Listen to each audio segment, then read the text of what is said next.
1985. Today it's at Ruislip in London. The Meath line out in their green and gold jerseys.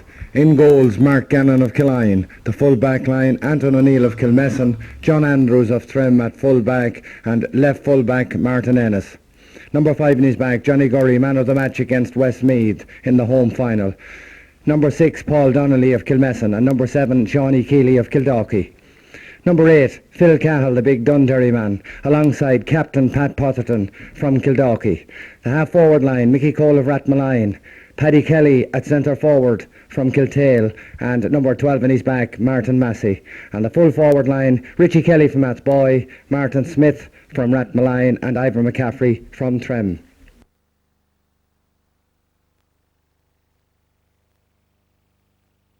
The London line out in their white and green. In the goals, John Farrell of Tipperary and Brian Barrows in London. The full back line is Michael Murther, Clonkill in Westmeath and St Gabriel's. Full back, Liam Long, Kilkenny and Sean Tracy's. And number 4 is Noel Handley from Limerick, also from Sean Tracy's. The half back line is Willie Lohan of Tipperary and St Gabriel's.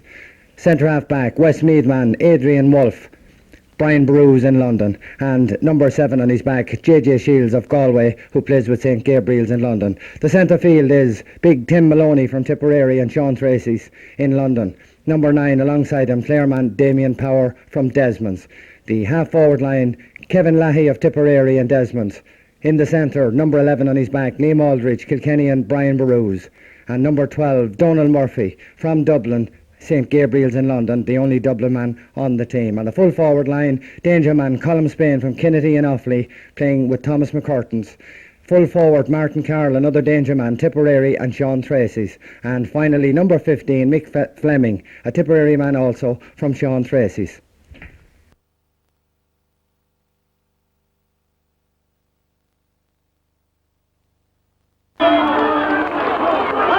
The national anthem sang live for us here in Ruislip. The setting is set, Meath in their green and gold, London in their white with the green puck playing into the goal here beside us.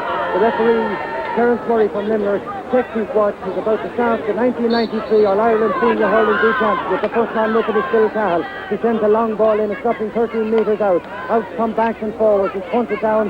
It goes to number 12 for me, Martin Massey. It breaks away from him and the ball has been cleared out along the ground. Phil Cahill is in there rushing, looking for the ball, but it's tapped in by a Meath man. It goes to number 5 for London.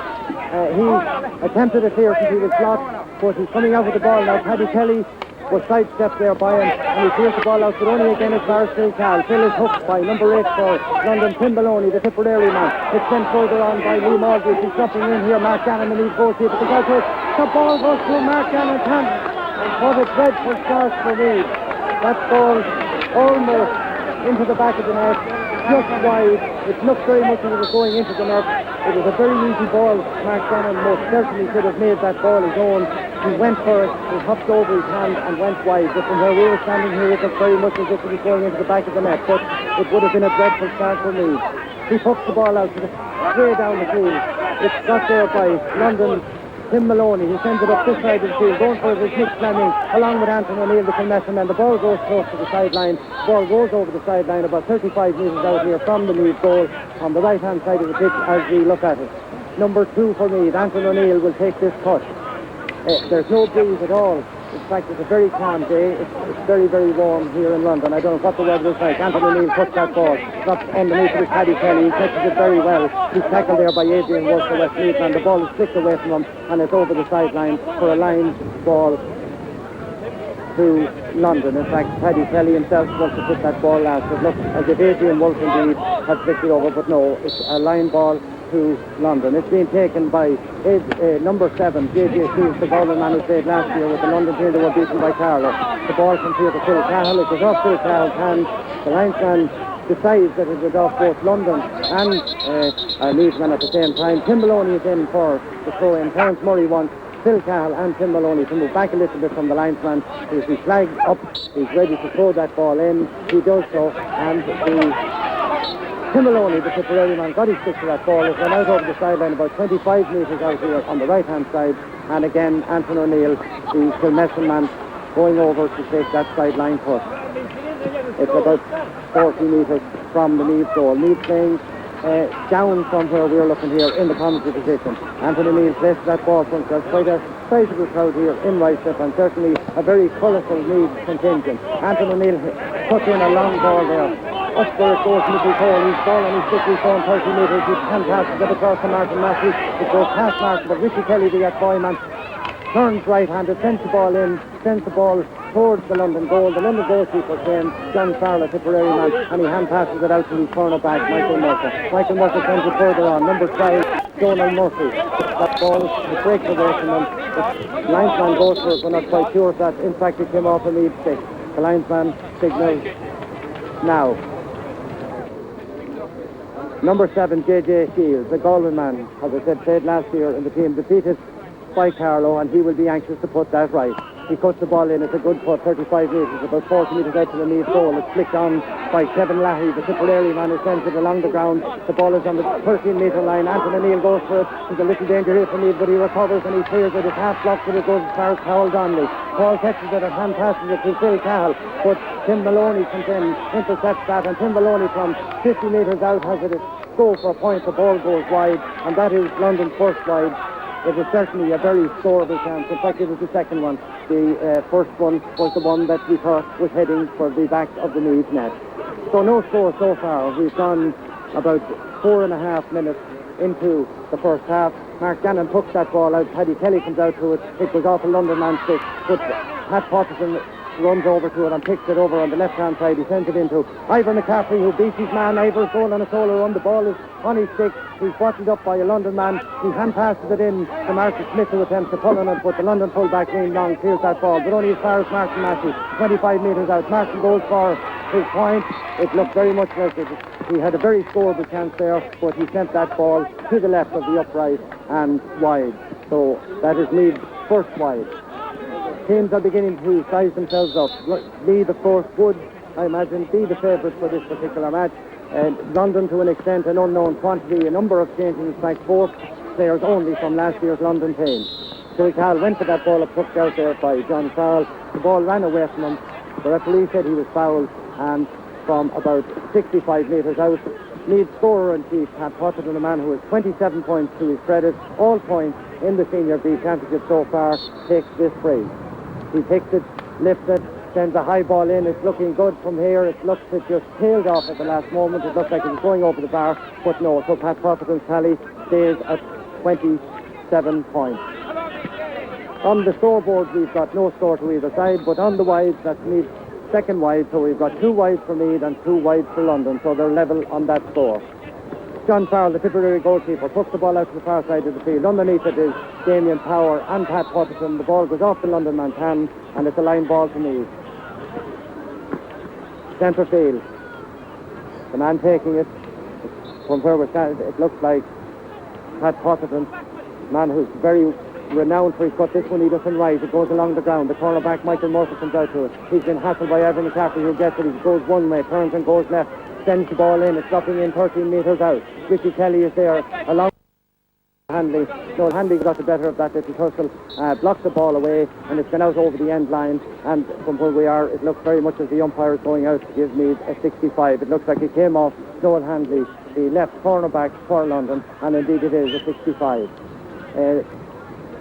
The ball has been sent out to the 65 mark. It's about 10 metres in from the sideline. The linesman indicates to Pat Potterton where that ball is to be placed. 10 metres in, Pat stands over it. Can he register Meath's first score? He lifts, he strikes, he doesn't quite get the distance, and it is dropping in dangerously just to the left of the goal post.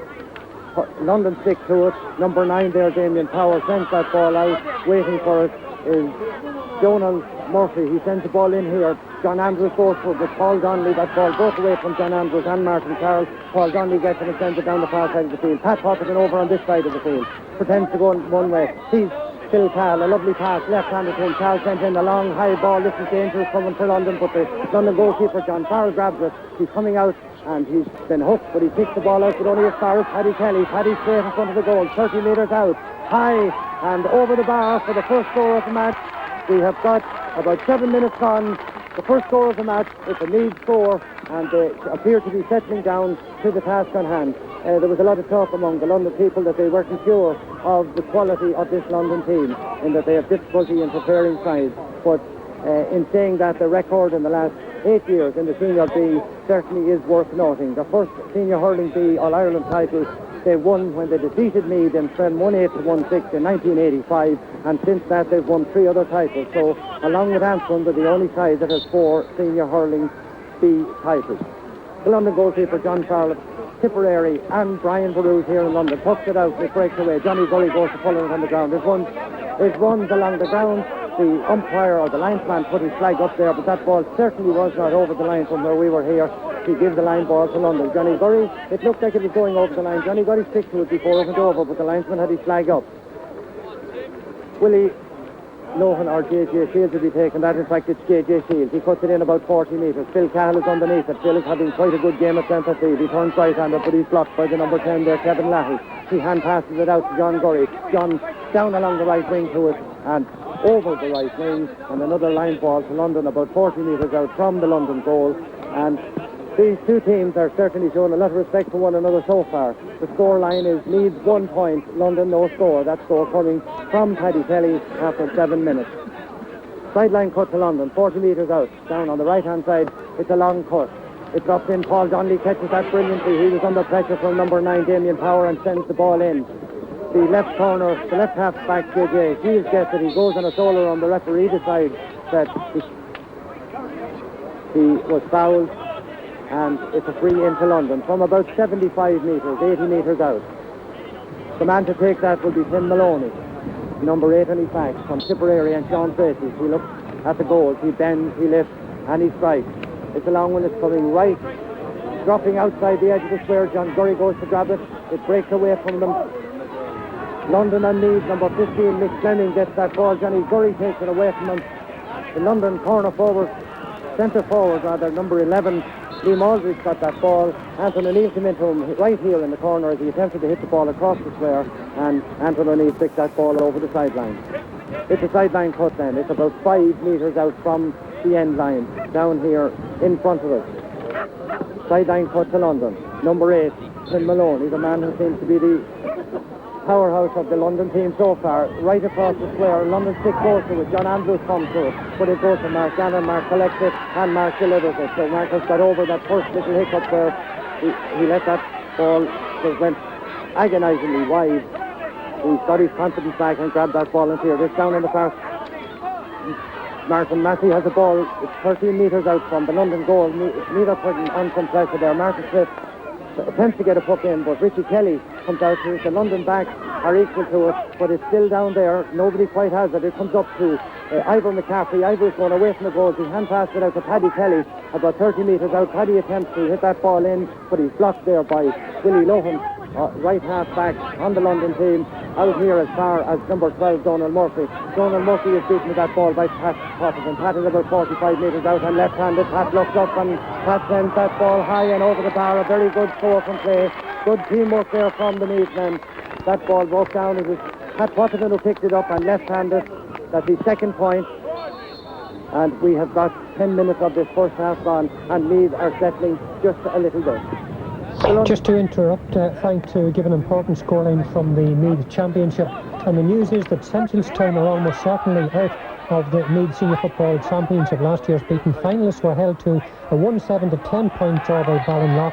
A late goal and a point, equalising point coming from Jody Devine, which means that if Walterstown tonight beats St Michael's, that last year's finalist Centralstown will be out of this year's Senior Championship. Back to you, Frank, in London. And just while you were away, London just missed a point. They still haven't registered the score. Mark Gannon puts the ball out. It drops down 45 metres out from the London goal. Paddy Kelly was under, but it breaks to Tim Maloney, who sends a long ball in here, 25 metres out. John Andrews goes out to it. He taps it down, pulls it on the ground. That's to Pat Potterson, 50 metres out from the Meath goal. Pat tried to pick that up. The ground is a little bumpy. It didn't come to him, and he sends it on to Paddy Kelly, who hand passes it back to Johnny Keeley. The first touch for Johnny from Kildaffy, and he right-handed sends the ball in. It's dropping 20 metres out.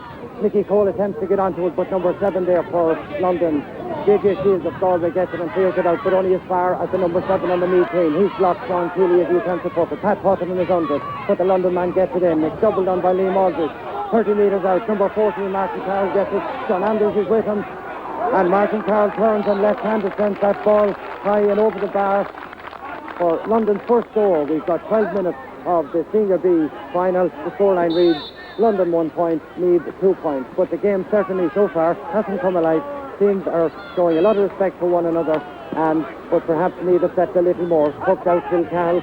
Doesn't quite get it up in his stick on Mark Gannon's hook out, but he has it in his hand now, and he hand passes to Pat Potterton. The London men block him again, but it breaks and Pat follows it. He picks it up. He's been tackled there by number 9, Damien Power from Clare. He drops in a ball that's going just to the left, just to the right, and wide. That was certainly a little chance there from Pat Potterton, but Damien Power, the Clare man from Desmond here in London, paid him close attention all the way, put him off a little bit on his stroke, and that ball went wide. Another scoreline from back here in the old sod at the moment in Louth Senior Football Championship. Gales at half-time. Gales 6 points, Newtown Blues 2 points. Gales playing with the wind in the first half. The Blues have shot 10 wides. Back here to London. The ball has been hooked out. It's about 50 metres out from the London goal. It's with number 5, Willie Lohan. He comes through a 2 Meath man, taps it on his stick, passes it on to Kevin Lahey, who sends it on along the ground. Martin Ennis goes out to it. Paul Donnelly watches the breaking ball, gets it, picks it up and goes towards the sideline and left-handed. A powerful clearance, not as much distance as we would have liked. It breaks from Martin Matthews, who sends it further on, over him on the right-hand side of the pitch. Following it is Mickey Cole, who picks it up on the run. He goes down the right wing and right-handed attempts to go for a point, but it goes wide. And again, another wide for Meath. All critical efforts there. Mickey Cole certainly had a chance. He had a little bit more time than he might have thought. He could have taken a point there with that, but it's Meath's 4th wide. The ball is with John Farrell. The London goalkeeper puts it out to the right-hand side of the pitch here. It's controlled there by number 12, Donald Murphy, the only Dublin man on this London team.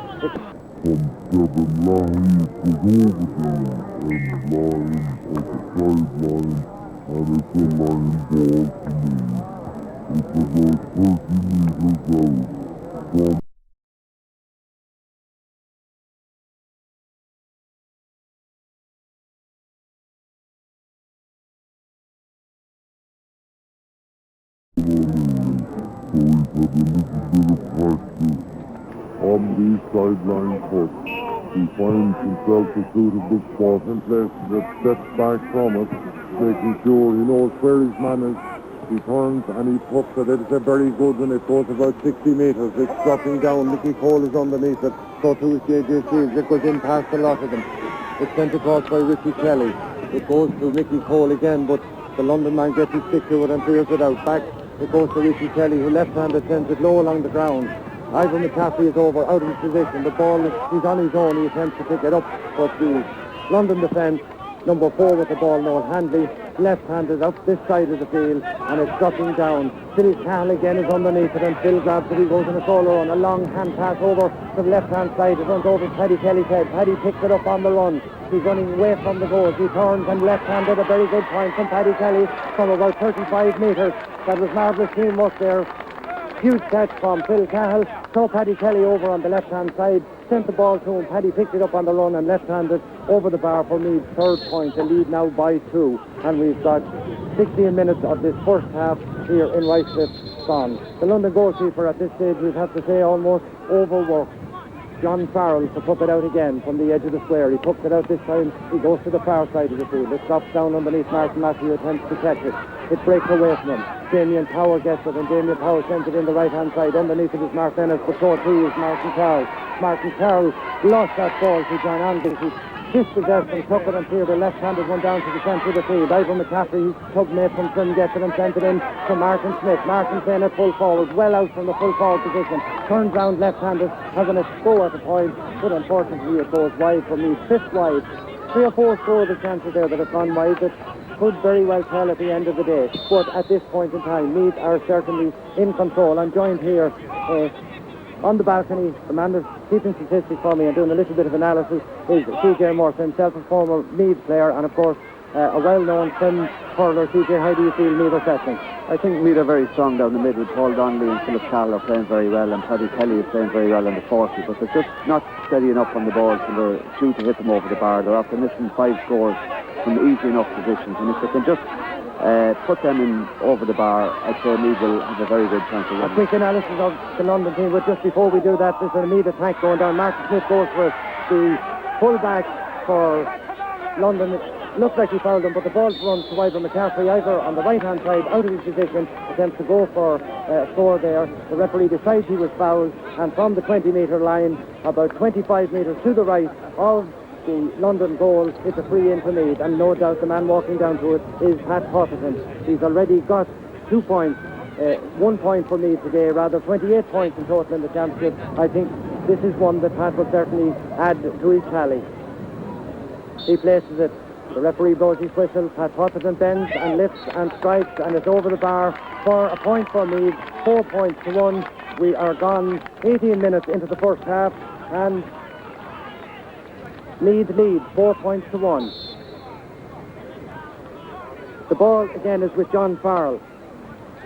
He pucks it out this time. He's switching his pucks every time he gets it out to the right hand side of the field. It breaks to the London number 7, JJ Shields. The ball goes away from him. It goes to Martin Massey. Martin Massey about 80 metres out. Has to go for a point. It's dropping just to the right. The London goalkeeper comes out and shepherds that ball wide for yet another Meath wide. I hope that those wides will not be ruled before this match is over.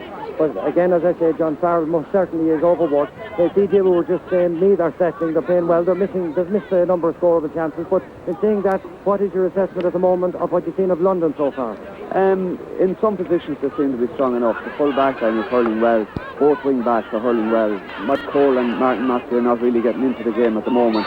And they're allowing their opponents to clear good ball down. But the Meath defence looks very strong. The full forward, I'd say, for London, maybe their biggest danger. He scored a nice point from about 30 yards, their first score. But if John Andrews can keep good and tight onto him, as he has been doing, Meath should be okay. Okay, it looks like from what DJ's saying, I think I've been trying to agree with him at this stage. Meath are settling here. It's a free to Meath and to Pat Potterton in the centre of the field, but Pat didn't quite get that one right, so the scoreline remains 4 points to 1. That is 7 wides to Meath, and we hope they won't need any of those wides. John Farrell, the Tipperary man in goal for London, signals that he wants to put the ball out. He comes out on the left-hand side of his square, sends it out here to JJ Shields, the Galway man, who left-handed turns and sends it up along this side of the field. Number 12 there, Donald Murphy, the Dublin man, gets it, and Anthony Neal is beside him. He gets his puck in nevertheless, but only as far as Phil Cahill. Phil catches it, controls it, hand passes it to John Gurry, and John is on a run down the right-hand wing without taking the ball in his hand. He attempts to clear it, but he's still going with it. It's on the ground. There's 2 London men along with him. One of them gets to stick to it, and the ball is sent back up here. Underneath it is Anthony O'Neill, but his marker goes for that ball, number 12. He was tripped by a Meath stick. He certainly made a dive of it as well, but he certainly was fouled about 25 metres out, and it is a free in to London. Terence Murray, of course, from Limerick, a well-known referee, is the man in charge. Number 13, Colm Spain, the Kennedy man from Offaly, playing with Thomas McCurtain in London to take this free. 25 metres out, he bends, lifts and strikes and makes no mistakes for London's second point, and we've got 21 minutes of this first half gone. The scoreline reads 4 points to Meath, 2 points to London, and this title, of course, is one that Meath so desperately wants. The game itself hasn't come to life as of yet, but I don't think any Meath man, player or spectator would mind if it never came to life, as long as Meath grab that title and earn a spot in the quarter-finals against Antrim. The ball is down in the centre of the field. Paddy Kelly attempts to pick it. It goes to Mickey Cole. Mickey, a number of London men around him. One of them is Damien Power, who gets it out and sends it over to the far side of the field. Martin Ennis came out for that ball. The London man got his stick to it, but John Andrews was the Larkin left-handed, hits it out to Paul Donnelly, who kicks, turns and right-handed, a high ball dropping in dangerously about 13 metres out. It breaks to Mickey Cole, and Mickey Cole has pulled on that ball. The London man got his stick to it and cleared it out, and it comes all the way out to number 5, Willie Lohan, Tipperary man, left-handed, clears it out to the centre of the field. Johnny Gurry and his man, number 15, Nick Fleming.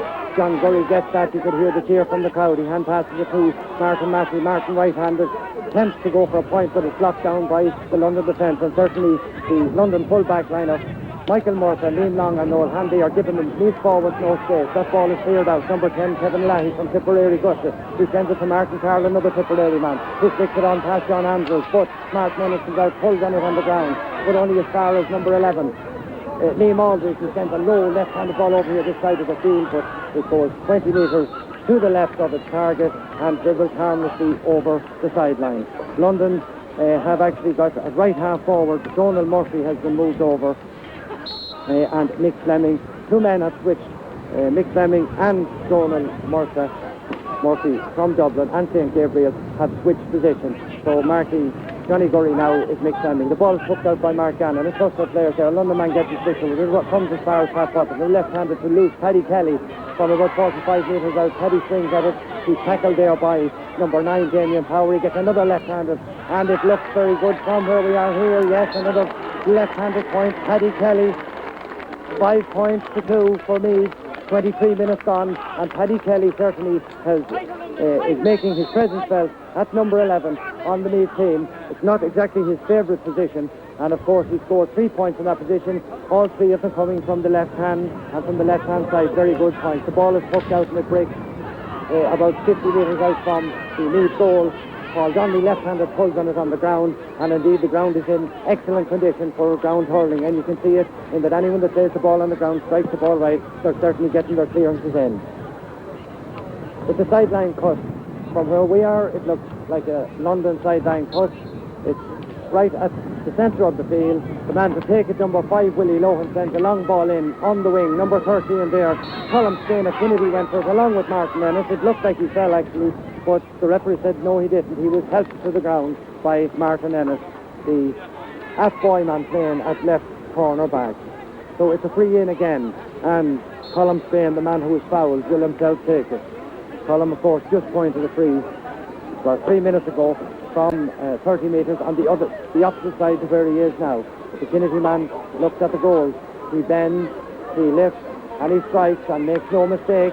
3 points for London, 5 points for Meath, and we have got 24 minutes of this first half gone. Of course, 35 minutes aside, and as I said before, it's a title that Meath certainly won.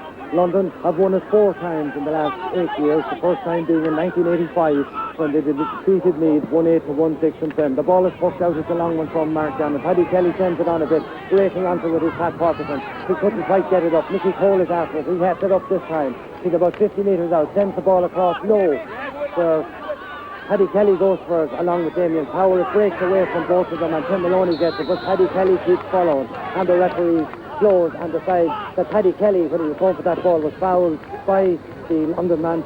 Paddy certainly got a bit of a knock there. He's got his hands on his knees in an attempt to recover. It's about 50 metres out from the London goal, straight in front of the goal, and Paddy Kelly seems to be okay now, but the referee has called in the Martin White, the physio from the Meath team, to have a look at the injured man.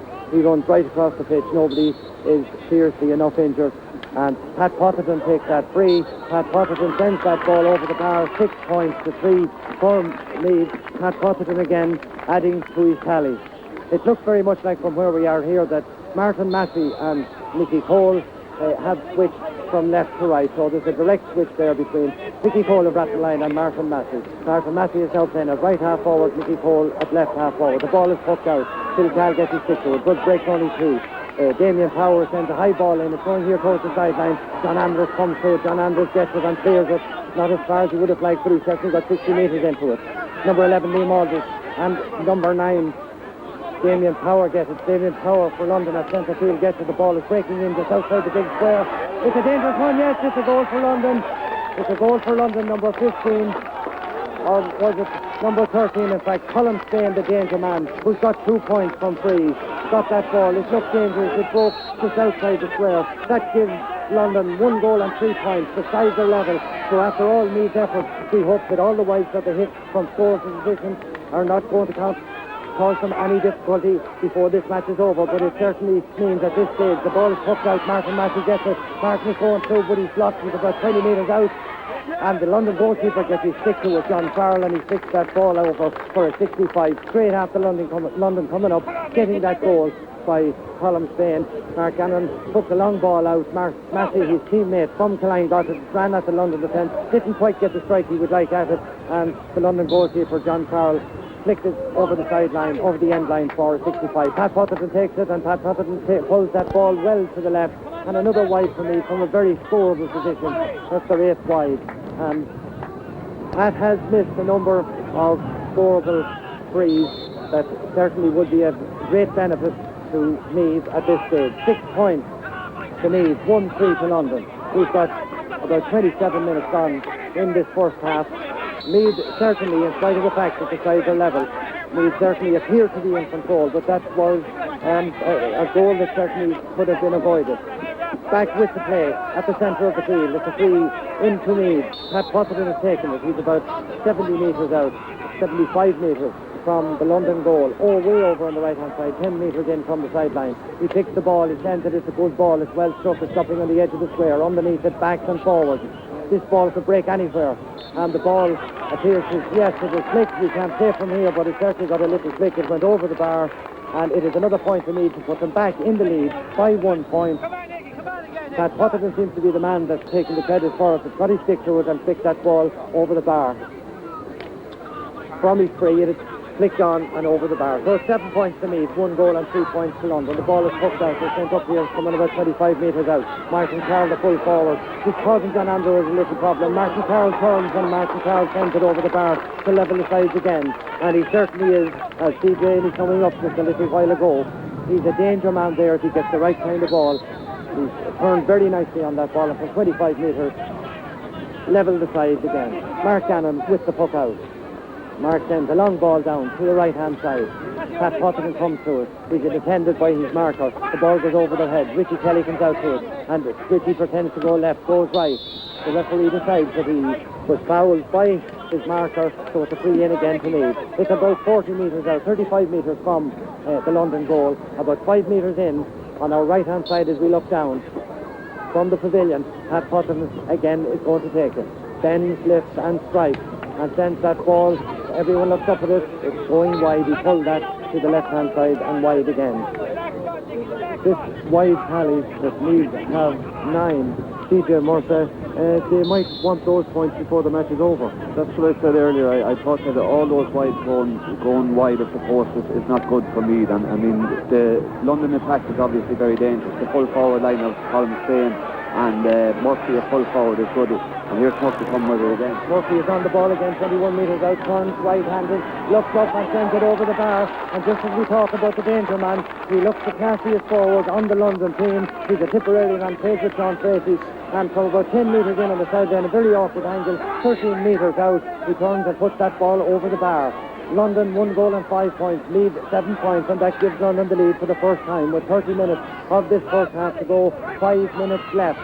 The ball is picked up by Mark Gannon. Tim Maloney, the Tipperary man, gets it at centre field for London. Martin Ennis blocks it down 40 metres out as far as Paul Donnelly. Paul is blocked by the number 10, Kevin Lahey, and the ball is among a number of players, but Meath man gets it clear. Phil Carroll goes for it again. He's blocked by the London man.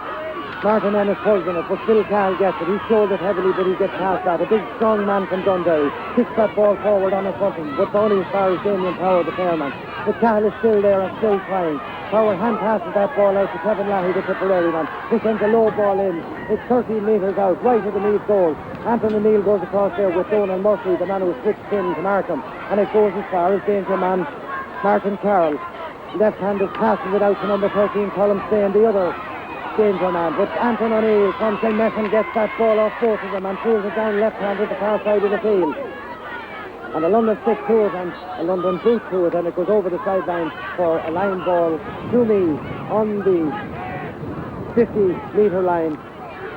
Sean Keeley, the man number 7, the linesman brings him a little bit forward, so it's about 60 metres out from the Meath goal on the left-hand side as we look down. The linesman is talking to somebody. Sean Keeley steps back from the ball. As he steps out to it, the linesman signals and Johnny Keeley cuts the ball. It's not a great one. It's along the ground. It's doubled on there by a Meath stick from the London man. Pat Potterton is reading that ball there. Pat runs in behind everybody and down along the left wing. Left-handed, he sends in a dangerous looking ball across the square. Comes Richie Kelly. It's in the net. It's a goal. It's a goal for me. Pat Potterton was in along the left-hand wing. Left-hander sent it in. It was dangerous all the way. Mickey Cole, the Rathmalayan man, it looks like, We're just not quite sure. It appears that it went all the way through the net. The London goalkeeper came out to it. He obviously misjudged it, and I think Pat Potterton, like the previous point that he got from the free, Pat Potterton is getting the credit for that goal. So it's 1-7 to Meath. They're back in front. The ball is to Richie Kelly, left-handed high and over the bar. Meath are just beginning to come to life. A lovely ball in from the centre of the field. Richie Kelly from that boy snapped it up straight in front of the goal, 16 metres out and left-handed over the bar. 1 goal and 5 points to Meath. 1 goal and 8 points to Meath, rather. 1 goal and 5 points to London. 3 points in it. So Meath, after letting London come back at them, go in front, have sort of reasserted themselves so far. They're 3 points in front, and Martin, no, it's not. There's 3 Meath men wearing yellow helmets. Martin Massey, Richie Kelly and Mickey Cole, and sometimes it's hard to distinguish them, but that was Richie Kelly who found the London man about 40 metres out from his goal, and it's a free out to London. Number 2 and he's back, Michael Murphy, the Westmeath man, sends it over the far side of the field. Johnny Keeley goes for it with his man along with him, grabs it as it hops off the ground, right-handed. You can hear the Meath supporters coming to life. He drops it in 13 metres out. Martin Smith at full forward, gets that ball, he's going away from the goal. He's 13 metres out. He's trying to round his man, but the full back, Liam Long as Kilkenny stays with him and Liam gets that ball away from him to Michael Murphy, and Michael Murphy sends it right-handed out to the left-hand side of the field and over the sideline, and I think there's another little switch on the Meath team. It looks very much as if Martin Massey has come out to centre field and Pat Potterton has gone into right half forward to take his place.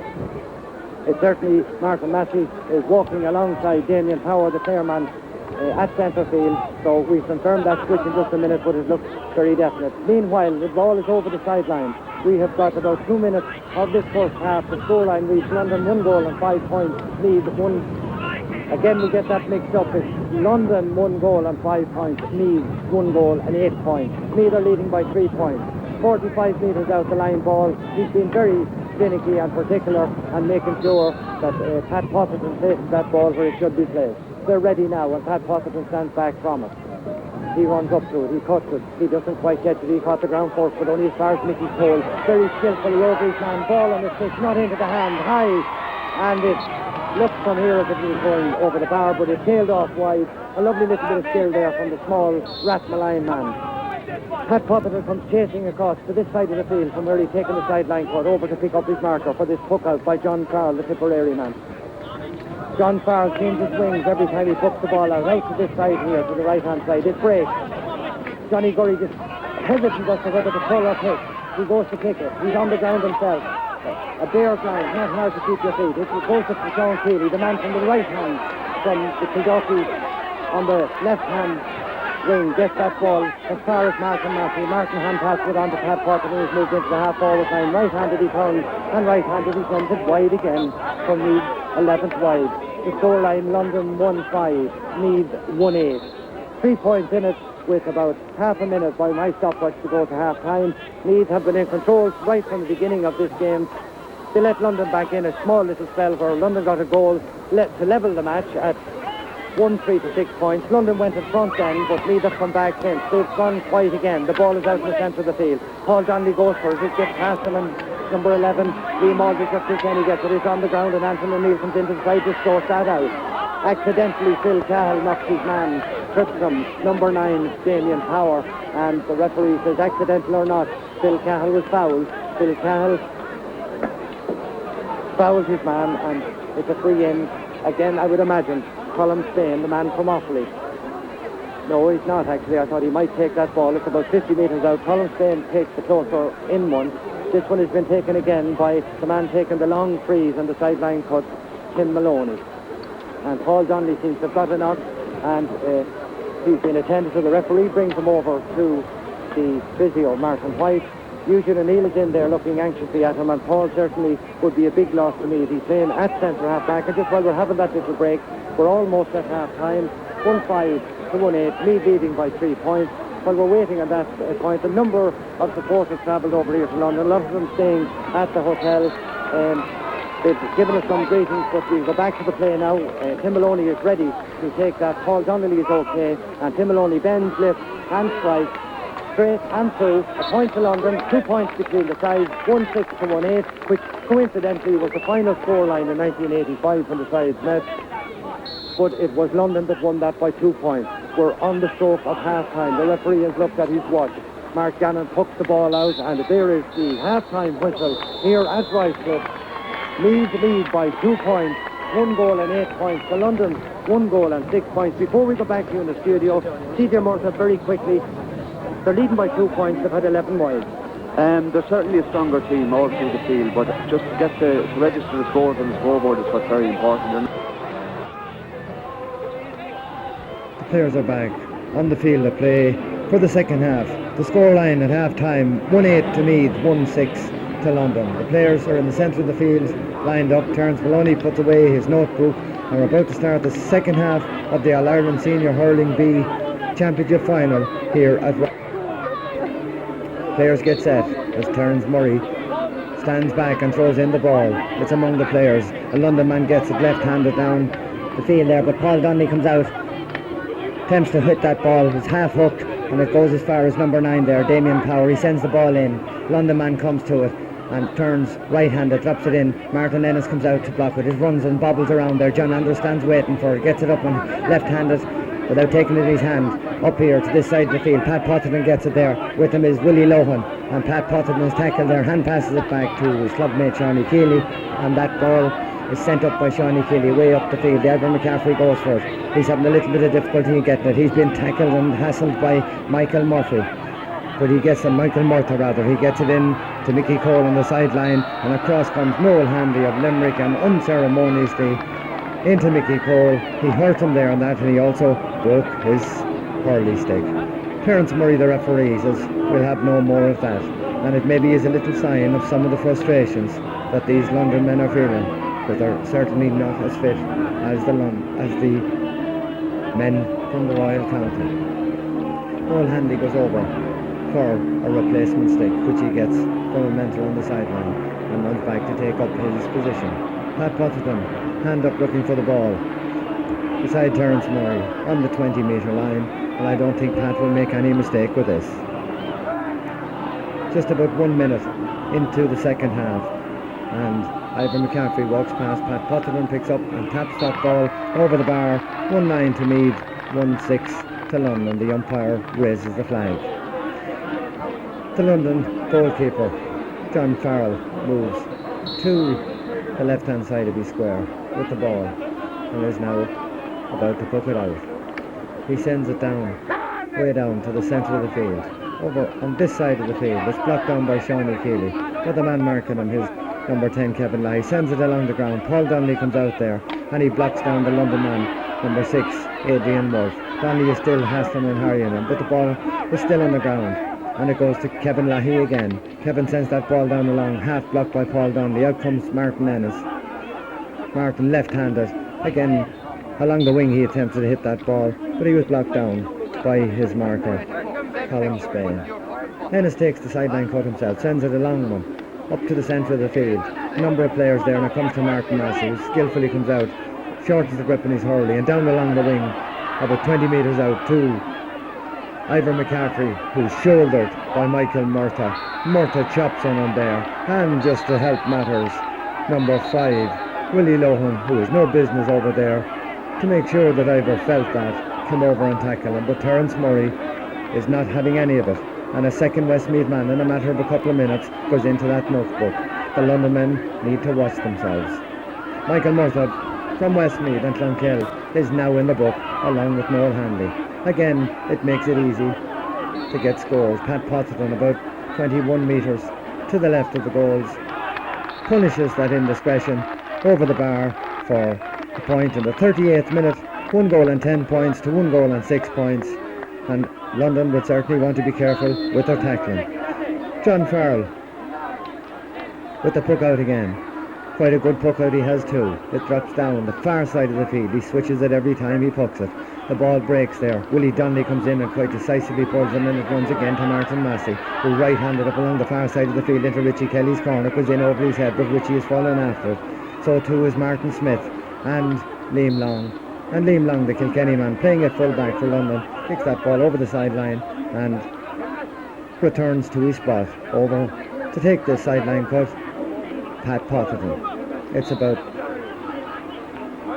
21 metres out In fact, it's even less. It's inside the 13-metre line. Pat places that ball. This could be dangerous if he sends it across. He gets a good one into it. In the square, Paddy Kelly, and Paddy Kelly gets that ball and bats it into the back of the net for a goal for Meath. 39 minutes gone.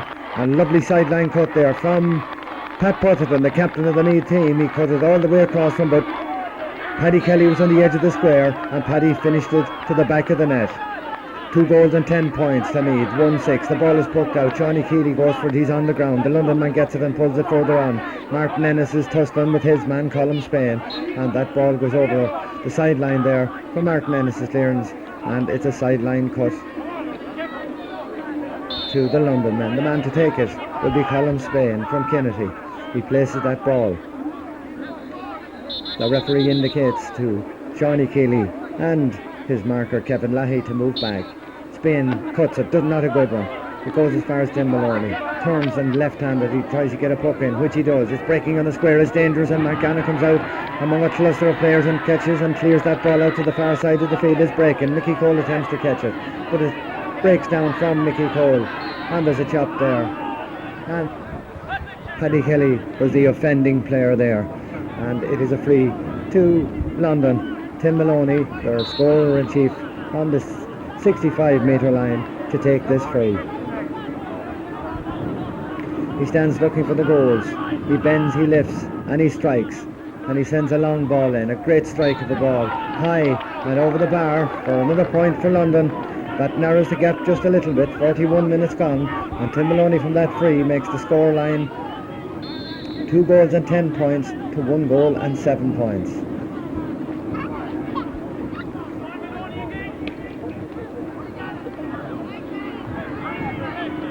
The ball is poked out, way over to the far side of the field. But it's returned by a London man. Anton O'Neill came chasing out to that, but Anton went to the ground. His man gets the ball, he's inside. John Andrews goes to meet him. He passes it back out to Martin Carroll, the number 14. Martin tries to get the ball in, it breaks there, it's dangerous. Two Meath players and a London man pull on that ball.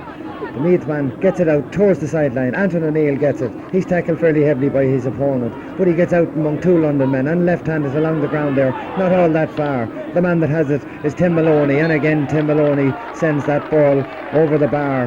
2-10 to 1 goal and 8 points. That narrows the gap a little bit further, and Tim Maloney is certainly playing well at this stage.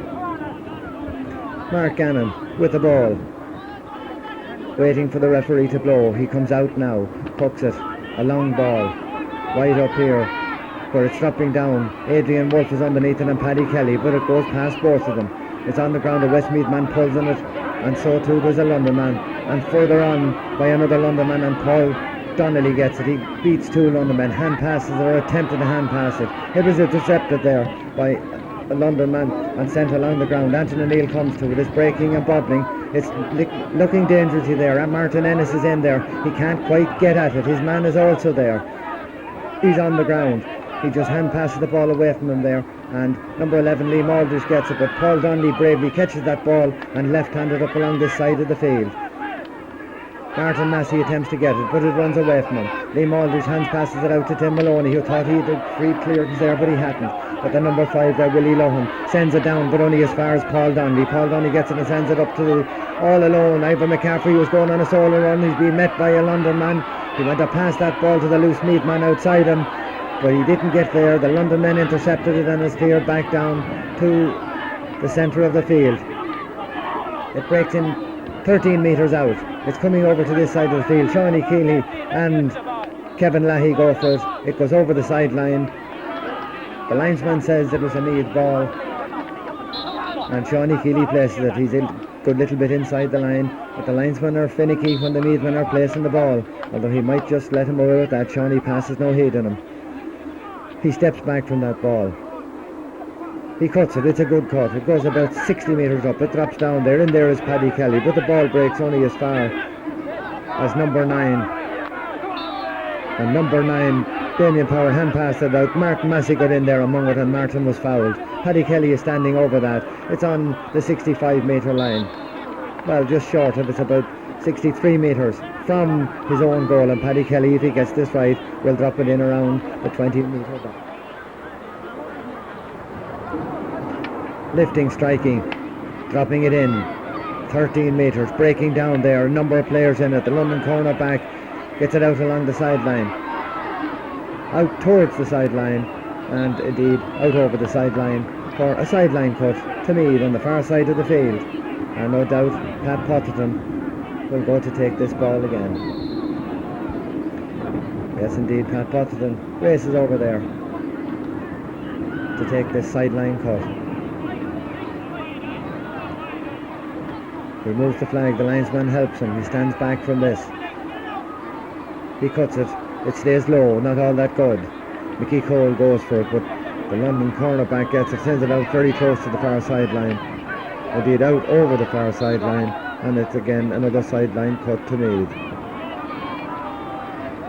46 or 7 metres there, Johnny Gurry, and his man went pulling on that ball. Johnny Gurry got a bad bang on the ankle there, and indeed it looks as if Johnny could be in very, very serious trouble, and he would be a loss to the Meath men.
Play has restarted, and we've got about 12 minutes of this second half gone. Pat Potterton over on the far sideline, 20 metres out, gets that ball. There's a lot of tussling going on. There's a number of players there. We'll have to see who comes out with it. And it's Martin Smith, number 14 for Meath. And Martin is fouled. Terence Murray said that he was fouled. The players from London objected to that. It was way over in the corner, and on the 21-metre line, Terence Murray has given Meath another advantage by moving that ball in the stipulated 10 metres. And Pat Potterton is the man who's going to take that sideline ball, or this free puck rather. He's 25 metres out, high in over the bar to increase Meath's lead. 2 goals and 11 points to London, 1 goal and 8. And we'll finish off with a little request. Best of luck to the Meath team from Maria Dennis, who's over in London with her husband Seamus for the game today, and she'd like to say hello sometime, or say hello rather, to her 13-month-old daughter Saffron in Ashboy, and to Noel Sheila and Sharon Ennis in Ashboy. These are things that we don't normally do, George matches, but when you're in London and get the request, I suppose we should do them. Ellen Potterton, Moirac Kilgoffi, the grandmother of Pat Potterton, the scorer-in-chief out here today, Cathal Davis, and of course the grandmother-in-law of Richie Kelly, 3 players on the Meath team. The ball is down on the right-hand side of the pitch. As we look at it, it's a sideline ball to London. The man to take it is Tim Maloney from London, and of course from Tipperary. He sends the ball in. It goes to a Meath man. It can pass it out to Phil Carroll. Phil Carroll gets that ball. He's running a solo, and the ball is kicked away from him. And number 9 there for London, Damien Power, pulls it down on the ground. It's stopped there by the Meath defence. The referee is blowing his whistle. There's a Meath man on the ground.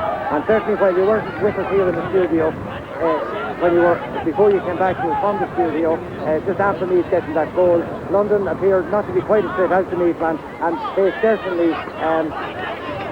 went a little bit heavy. A couple of names taken by referee Terence Murray, and I say certainly the London defence now, when Meath attacks, will want to go easy on the heavy stuff, or Terence might take some drastic action. The ball is sent from that free to Pat Potterton, 30 metres out. He grabs it. The London man comes in and shoulders him as he hand passes that ball away. The referee says number 6, Adrian Wolf from Westmeath illegally shouldered him there into the chest, and it's yet another free into Meath, 2-11 to 1-8. 14 minutes into the second half. Pat Potterton stands, feet apart, bends, lifts, and strikes that ball. Has he got the range? He has the height. Another point for Meath to 12, which is 18 points to 11, 7 points in it for Meath.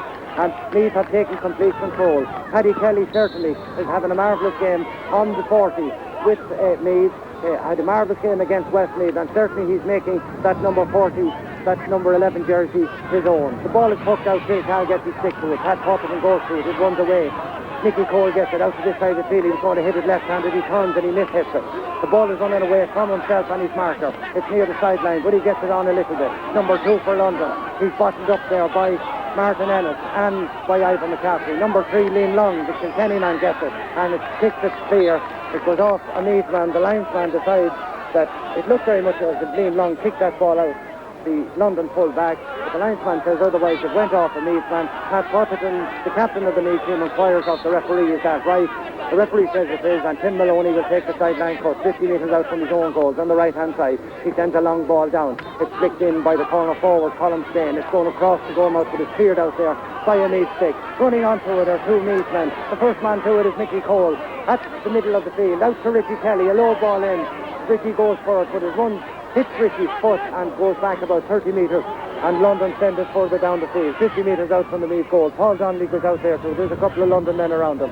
There as well as Anthony O'Neill attempted to pick it, and Martin Ennis, hooks it out to the centre of the field, where it's picked there by Damien Power, the Clareman. He's going forward, and left-handed he looks for the goals. Left-handed he gets the goals from about 35 metres out. Left-handed over the bar. 1-9 to London, 2 goals and 12 points to Meath. But Meath at this point are certainly in control of this match. It looks that they're much fitter, they're much sharper, and in spite of having 11 wides in the first half, they've certainly put a lot of that right. They've scored a goal and 4 points in the first 15 minutes of this second half, and are big control. Matty gets the ball from the puck out there, sends it up here. Another Meath attack. Martin Ennis beats the Liam Long, the Kilkenny man at full back for London, and looks for the goals. Left-handed is coming across the goal mouth, and it goes wide. Ivan McCaffrey was on the edge of the square there, attempted to stick that ball in, didn't succeed, and it's another wide to Meath. The umpire gives the ball to the London goalkeeper, John Farrell, a man who certainly has plenty of practice at pucking balls out today. On the edge of his square, he sends it out to the centre of the field, high into the sky. It drops down about 45 metres from the Meath goal. Phil Cahill is there attempting to get it. So too is the substitute for London, number 17, who we'll give to you in a minute. And that ball from the London man, left-handed, goes wide. They need superior fitness at this stage. CJ Murtha definitely is beginning to tell, isn't it? Well, this is the way Meath should have been playing in the first half. They've only won wide so far in the second half after 16 minutes, and they're certainly putting the scores up. If they just keep along playing the way they are, taking the scores, picking them off at will, the way they're doing it, I'd say they should win comfortably. Meanwhile, Meath attack again from the puck out. Martin Massey in a long solo on 30 metres. Tips the ball across the Pat Poppin on the 20-metre line. Attempts to go in there. The number 2 who was earlier been booked, Michael Murtha, the referee, does not hesitate. He marches him to the sideline. Already has his name in the book. He caught Pat Poppin across the foot there. It's obviously a free in to Meath. Pat attempted to seem to have a goal at his mercy, but the London number 2, Michael Murtha, the Westmeath man, of course there'd be a lot of local rivalry there. Pat would certainly have come across Michael Murtha from Westmeath. Meath, of course, having beaten Westmeath in the home final of this particular competition. Pat is up off the ground now, and what a captain he has. While he's been a little bit wayward with his frees and with some of his play today, he still has a nice little tally to his credit, and he's going to add to it further here. This is almost straight in front of the goals. An anxious John Davis, the Meath coach, out there with Terence Murray. So too is Noel Keating, and he gets Noel by the elbow and says, let's get off here. And the referee, Terence Murray, and the ball is tapped over the bar by Pat Potterton, who has now scored 1 goal and 9 points altogether so far. That would mean he has scored 12 points here today, 27 so far in the championship, a fine tally of 39 points, and no doubt that will mean he'll be the leading scorer in the Senior B Championship when this match is finished this evening. The leading scorer of all the counties. The ball has been hooked out to the far side of the field. Martin Smith, another switch that was made against Westmeath, has been out to centre field, and Phil Cahill is in at full forward. It worked very successfully against Meath, but it's not as urgent seemingly as it was against Westmeath, because Meath leads 2 goals and 13 points to London's 1 goal and 9, and we've got 19 minutes gone, and Meath are certainly coming to life now. They're in control of this match. 14 London men, but that ball from about 45 metres out was met by Liam Long, the Kilkenny man, and he sends a long ball down for a London attack, but Martin Ennis comes out with it. He tips it on his stick. He's gone about 30 metres. He's still shouldering up along this ball. He looks to see if there's anything with him. Jordan's the grip, left-handed hits it. Liam Long is underneath it. Phil Cahill goes out along with him to catch it, but Liam, the Kilkenny man, caught that ball, and Liam was fouled. It was a fine catch, a fine piece of defending, about 35 metres out from his own goal. Liam Long was fouled by Phil Cahill, and the referee, Terence Murray, gives him his free. Liam goes back to that ball and he sends it on to his number 5, Willie Lohan, the Tipperary man, to take the free. It's 45 metres out from his own goal here on the right-hand side of the pitch. He sends a long ball in. It's going in, dropping down 20 metres out. Underneath it, backs and forwards. Number 12 for Martin Massey, went to centre field in the first half. Playing a marvellous game now. Sends a long ball out. Out to it goes Phil Cahill, about 50 metres on. He's chucked on by Noel Handley, the Limerick man, at corner back, and certainly the superior fitness of the Meath team is beginning to show. The frustration of the London men is also beginning to show in some of the chopping and tackling that they're going on with. The result of that, they lost a man just a couple of minutes ago, Michael Murtha from Westmeath. Another London man goes into the book. We'll tell you who it is in a second. He's running back into his position, and it is J.J. Shields, the Galway man, who has had his name into the book. Pat Potterton takes the free, 55 metres out. He bends left, and he's certainly found the range. That ball goes high and over the bar from 55 metres.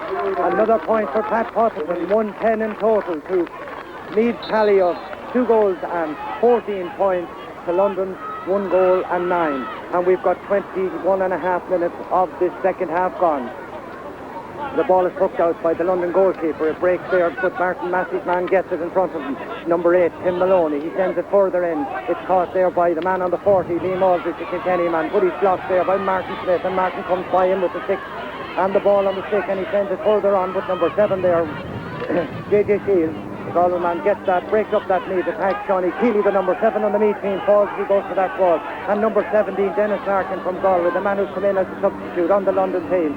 He still has the ball 20 metres out, but Shawnee Keeley recovers, and along the ground, out towards the sideline, towards the end line, for the Galway, the Tipperary corner forward mix. Then he gets it, sends it back in. It's a dangerous ball. It's with Liam Aldridge. Liam Aldridge is locked out. Liam Aldridge goes for a goal, but the ball goes wide. That was a dangerous attack there from the London men, but Mark Gannon down on the ground to his right and had that ball covered all the way, but it's a wide for London.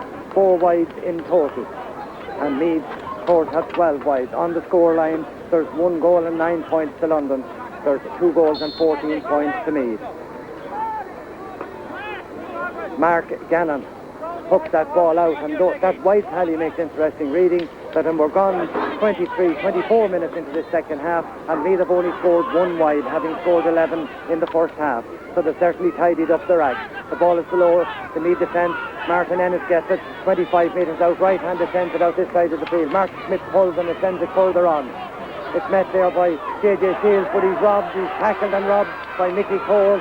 He in turn tackles him back, and the number 6 there, Adrian was the Westmeath man for London, sends it on his car, Shawnee Keeley, who returns it up here. Phil Cahill goes out. He's about 35 metres out. The ball is on the ground. He's been tackled there by Liam Long, the Kilkenny man, and Liam Long puts enough pressure on Phil when he tapped that ball along the ground to send it out over the sideline, 25 metres out from the London goal. On the right-hand side, as we look down from the pavilion here in Ruislip, an overcast day, nice and warm. There are some threatening clouds in the horizon, but the rain has stayed away, and it's a most pleasant afternoon. Number 8, Tim Maloney, the man who's taken all the sidelines. He certainly has been one of the powerhouses of the London team, and he sends that down about 35 metres. It goes out over the sideline off a Meath man at the centre of the field, and Tim Maloney saunters down the right wing to take yet another one, a man who's got plenty of practice at the sideline cut. C.J. Murtha again, just while he's taking that sideline cut. Meath appears to be in complete control at this stage. Well, really, victory looks a formality at the moment. They just have to play out the match now in a controlled way, and they'll certainly win. Martin Massey's made an awful difference since he went centre field in the second half. He's won a lot of ball, and he's kept the London danger man there, Maloney, basically out of the game in the second half. But Martin has certainly had a good game. Martin Ennis is picking up a lot of balls in the full back line and clearing them out quite well. But just a controlled match now to the finish, and we should see Meath with a comfortable victory. OK, Meath in control at this stage. It's a free to London, 35 metres out. Number 8, Tim Maloney, takes that free, sends it high and sends it over the bar. goal and 10 points to London now, 2-14, which means there's 1 goal and 4 points, and it's 7 points Meath lead. And certainly the Holy Grail, the Senior Hurling Bee Championship, is well within the grasp of the men from the Royal County. They've searched for it since 1974. Mark Gannon sends that ball out. They needed to stay in control. Number 6, Adrian Wood from Westmeath, gets it and sends it down. But Meath are tackling tenaciously there, and Paul Donnelly gets it, hand passes it across to Anton O'Neill, who's way out the field, over from his position, back to his Kilmessan man, teammate, of course, Paul Donnelly. Paul sends it along the ground. Edwin McCaffrey gets it. He turns his man. 14 London men. There's a spare Meath man here. Paddy Kelly gets it. And Paddy Kelly from 30 metres sends that ball high and over the bar. That was a marvellous piece of teamwork. Even his teammate, Phil Cahill, applauds that particular point from Paddy Kelly, and he certainly has himself and Pat Potterton inspired them here. That ball was hooked out, and Pat Potterton, the Meath captain, pulled on that ball. He caught the London man. It looks very much like Tim Maloney. He caught him on the side of his head, but it certainly was accidental. But in spite of all that, the referee decides that it might be safest to put Pat Potterton's name in the book. So Pat is the first Meath man to be lectured by the referee. It has not been a dirty game, although it went through a small spell where London did an awful lot of chopping, which could have ended up spoiling the game. Paddy Kelly, so far, with that point that he's just scored, has had 1 goal and 4 points, and all of it has come from play. The London man being attended to is Tim Maloney. He's on his knees on the ground. He's been attended by 5 or 6 of the London mentors, among them, of course, John Reid, the London manager, the man who would have played against Meath in 1985 when London won their first title. And indeed, if they hold on here, this will be sweet revenge to actually win the first All-Ireland Senior Hurling Bee and to defeat the team that defeated them the last time they had the chance of doing it. It was a long three there from Tim Maloney from about 85 metres after recovering from the injury. It's over the bar, a point to London, 1 goal and 11 points to Meath, 2 goals and 15 points. And another interesting thing, in spite of all the wives that Meath have got, they certainly have, in all their matches so far in the Senior B, have tagged on an awful lot of points. They've 2 goals and 15 on the scoreboard today. They've 2-17 against Westmeath, and we've got about 8 minutes of this match left. Meath are attacking again, 35 metres out. Phil Cal gets it, hand passes it inside to Mickey Cole. Mickey Cole, will he finish it? No, it runs away from him. The London goalkeeper comes out. That was very dangerous. The extra man certainly told on London there, but the ball just ran away from Mickey Cole as it crossed the 30-metre line, and meanwhile it's cleared out way down the field, and the London man who caught that particular ball, Damien Power, was fouled by a Meath man, and it certainly, there's no question at all about it that the London men, in fairness to them, are not nearly as fit as the Meath men, and it's certainly telling at this stage, CJ, just while they were having that man attended, they're definitely not nearly as fit as Meath are. No, and it's showing. They're fouling quite a bit when Meath are attacking, and they're becoming a little bit reckless with some of the pulls. But the fitness of the Meath guys are certainly showing a lot stronger than London, all right. Okay. So the man being attended is Damien Power from Clare, and an interesting little statistic, only 3 of the Meath players have scored. Pat Potterton has, at this point, a goal and 10 points to his credit. Paddy Kelly has 1 goal and 4 points, and a solitary point from Richie Kelly. But that doesn't mean that all of the other men in the forward division are not doing their job. As we look down on the scene while the London man is being attended to, Ivor McCaffrey has a little sip out of the magic bottle. Brian Smith, of course, the secretary of the Meath Hurling Board, goes out from there on just outside the 20-metre line and gives him a drop of water, and Ivor returns back into his corner forward position. Phil Cahill has switched in to full forward. Martin Smith has gone out to centre field. Pat Potterton has moved into the half forward line, and Martin Massey moved out earlier on in the game to centre field, and there were certainly very smooth switches that were made by the Meath mentors, and they, so far, right throughout the championship, they've made numbers of switches in various games, and they all seem to have worked, CJ. Well, they've been moving Phil Cahill into full forward in most of their games, and Martin Smith was quiet enough in full forward, but he's horsing around out in the middle of the field now and creating a bit more balls for the wing backs to clear up into the forward. So the moves are certainly working all right. Okay, so that London man was attended to. He's back playing again. The 14 men. Tim Maloney took the resultant free. He sent it over the bar. It's London 1 goal and 12 points, which is 15 points to Meath. 2 goals and 15. There's 2 goals between the sides, and we've got about 6 minutes left in the second half. It's a match, the second half in particular, that Meath have got completely on top. There hasn't been any exciting or sparkling hurling as such, but indeed Meath are completely in control. It's another free from the puck out to London. It's been taken again by Tim Maloney, and he is about 65 metres out, and he picks that ball and strikes it well. And what a beautiful striker of a ball Tim Maloney is. Over the bar, only 5 points between it, and Tim Maloney says, listen, we've still got 5 minutes, let's get on with it. He's urging them on, stick in one hand and clenched fist in the other, as he takes up his position to Martin Massey. He's shouting at his colleagues and telling them there's still chances, but that ball went over the bar from the 65 metres, and it's with Mark Gannon. He's puffing it out. It goes towards Tim Maloney and, of course, Martin Massey. Tim Maloney is starting to inspire this London team. He goes down along the right wing and he sends it right-handed in. It's a dangerous ball. It's blocked down by the full forward, Martin Carroll. There are a number of players around it. The London man comes out through it. It's Liam Aldridge, who left-handed turns. Mark Gannon comes off his goal about 15 metres to the right of his goal mouth and picked that ball over for a 65, but he certainly had to come out and make sure that that ball didn't get back into the square again. But it's a 65 to London. We've got 5 minutes left in this second half, and the Meath hurling supporters going to be rewarded at last. It's a 65 again. It will be taken by Tim Maloney. He bends over it, down, crouched, picks it up, doesn't strike it as well as he's been striking it, doesn't go quite high enough. Mark Gannon under the bar collects it, and Mark Gannon comes out to the left of his goal with the ball on his stick. He was fouled by a London man, and it is a free out for London. The scoreline at this stage, 1-13 to 2 goals and 15 points.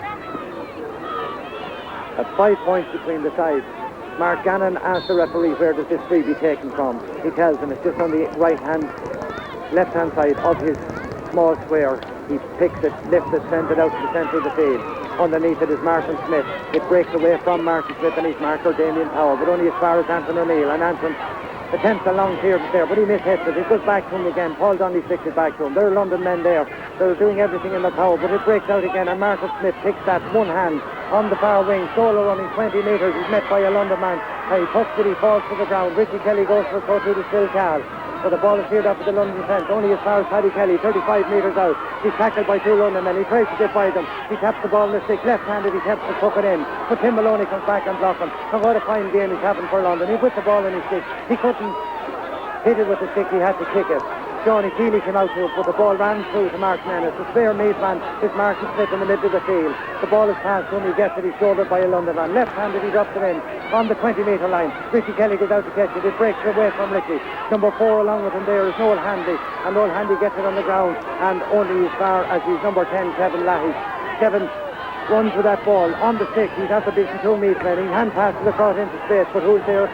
Paddy Kelly. Left-handed on the ground. He's coming back in. He's setting up another attack. 2 Meath men running for it. Still Cahill among them. He pulls on it on the ground, but there's a loose London man. Back there, Willie Lohan from Tipperary, and he sends a long relieving clearance about 90 metres down, where it breaks down between Dennis Larkin of London. And Dennis gets it, and he beats the Meath man. He's going on a solo run. He's going across the goal mouth. He's about 35 metres out, and left-handed he sends that ball over the bar. There's only 4 points between the sides. 2 goals and 15 points to 2 goals and 14 points. And we are gone 33 minutes into this second half. 2 minutes for glory for Meath, the Senior Hurling Beat Championship at last. There's only 4 points in it. They certainly won't want to slack now. They want to just keep on top and maintain that lead. One-handed. Number 21 for Meath. We'll check who that is in just a minute. Or no, it's Anton O'Neill. Cleared that ball out to the centre of the field. Over towards the sideline. It comes to Martin Smith. Martin is being hassled and harried by JJ Shields of Galway. He brings him to the ground over the sideline. Martin, I don't think, will necessarily mind it. Martin brought that ball over the sideline, and the man that appeared to bring him over the sideline, JJ Shields, will take the cut himself. He's placing the ball about 75 metres out from his goal. Sean Colgan, the chairman of the Meath County Board, standing right beside him. He sends it along the ground into the corner, in as far as Liam Aldridge. Liam Aldridge, left-handed, the Kilkenny man. John Andrews goes for that ball, but it breaks, and Martin Ennis clears it along the ground. It goes only as far as number 15 there, Colin Spain, the Offaly man, who sends it over the bar. 3 points between the sides. We've got about by my stopwatch half a minute to go, but certainly Meath has slacked a little bit in the last 3 or 4 minutes, and London have been doing a lot of attacking, inspired by Tim Maloney at centre field, and it's getting a little bit too close now to let this slip away from them. Mark Gannon with the ball, indicating to the referee that he can't get the ball out of the crowd. There's a ball sent back into him, and the time being lost at this stage certainly suits Meath. Mark Gannon has the ball. Carl Sheridan has come in to the Meath team for Martin Massey, who indicated that he had hurt his leg, and Martin has gone off. Carl Sheridan is in. The ball is hooked out by Mark Gannon. Pat Potterton who sends it into this corner in towards Richie Kelly. It goes over his head. Richie Kelly chases back after it. He sends a dangerous ball across the 15. No extra man there. Ivan McCaffrey chases number 5 Willie Lohan, but Willie gets that ball up. Smith hits his clearance. It only goes about 10 metres. Pat Potterton comes in and flicks it on again into Richie Kelly's corner. Richie has it. The London number 5 there, Willie Lohan, come in. The referee indicates that I think it's a free. Willie Lohan shot there on Richie Kelly. Richie is certainly holding his hand. The referee, Terence Murray, walks in towards the goal mouth, gives me the free way out on the far side, about 2 yards in from the sideline, 20 metres out. Pat Potterton from a very awkward angle sends it high and sends it over the bar. Full time is up by me. The referee looks at his watch. That's 2 goals and 16 points. That could be the insurance points that Meath needed. 2 goals and 16 points. The London's 1 goal and 15 points. Time is up by my watch. Terence Murray has looked at it, but there will be a little bit of injury time. There were a couple of injuries in that second half. The ball is down 30 metres out from the Meath goal. Paul's on the centre half back there, but he sees it over the far side of the field. Pat Potterton goes for it. So through this Anton O'Neill. Martin Smith hold on it. He's after the ball. He gets it in his hand again. The referee says, I'm sorry Martin, he called it back. He indicates that he picked that ball off the ground. He hurt himself when he fell on the hard ground there. Tim Maloney is going to take this free from about 60 metres again. Terence Murray is talking to him. We wonder if he's telling him that he must score it direct. We'll know in just a minute. But time is certainly up by our watch. My stopwatch, we've gone 2 minutes into injury time. Tim Maloney picks the ball, lifts it, strikes it high, and strikes it over the bar for another point for London. That's 1 goal and 16 points to London, 2 goals and 16 points to Meath, 1 goal between them in a game of hurling. That is not an awful lot. It will depend now on how much injury time Terence Murray, the man from Limerick, the man in black, decides is to be played. The ball is hooked out to Paddy Kelly in the centre of the field. He puts it on his stick, left-handed. See that an extra man, don't forget. It goes far side for McCaffrey, but there's 3 London men around him. It looks as if London had the 15 men. He was being tackled by 3 men. The Meath supporters don't agree with that. He overheld the ball, the referee says, 35 metres out, 40 metres out from the London goal. It's a free out to London, and that's a relief to the London men. Only a goal between the sides. 3 minutes gone into injury time. When is Terence Murray going to blow for a free? Tim Maloney, for full time rather. Tim Maloney drops it in. He drops it to the right of the Meath goal. In there underneath it is John Andrews, who comes out to the left-hand side and on the ground and pucks it along. It goes as far as Carl Sheridan. The ball goes away from him. He gets it on a little further to Paul Donnelly. 40 metres out. He's going on a solo run. He's been tackled by 2 London men. And he's chopped on by one of the 2 London men. They don't agree with that, but it's a free to Meath, and that is a relieving free from about 50 metres out. Paul Donnelly, who's had a very solid game at centre half back, will take this free himself, and Paul pucks a long ball, so there'll be pressure here on London. 3.5, almost 4 minutes into injury time. Paul bends, lifts and strikes, sends it up here to this right-hand side. Ivan McCaffrey is underneath it. It knocks away from it, and Richie Kelly comes across, away from his own side. Right-handed pass, a lovely ball to Carl Sheridan, and Carl Sheridan looks up. Carl Sheridan goes for a point there, but it went wide. It was a very good effort from an awkward angle, but that point would probably be almost as good as a wide, won't it, C.J. Murtagh? Well, I can't believe the way the Meath team have dropped since the London man was sent off. They were like myself, I'd say. They thought they had the match won, and they've just gone back a sight. I can't believe it. But in saying that, they should just hold out now. It depends on what Terence Murray says. Phil Cahill has the ball. It's a long ball from 50 metres. It's dropping in just to the left of the upright and just wide. 216 to 116. Meath lead London in the 1993 All-Ireland Senior Hurling B Championship, and there goes the final whistle. 2 goals and 16 points to London.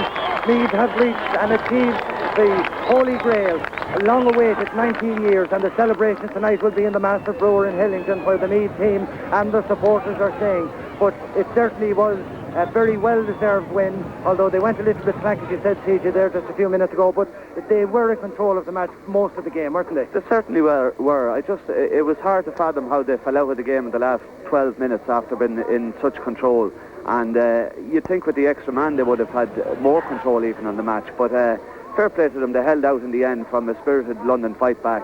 Maloney in the middle of the field scored some excellent points from frees, and he was a constant thorn in the Meath side. They tried many men on him. Martin Massey played on him for the first 20 minutes, second half played very well, and then Maloney came back and controlled the last 10 minutes.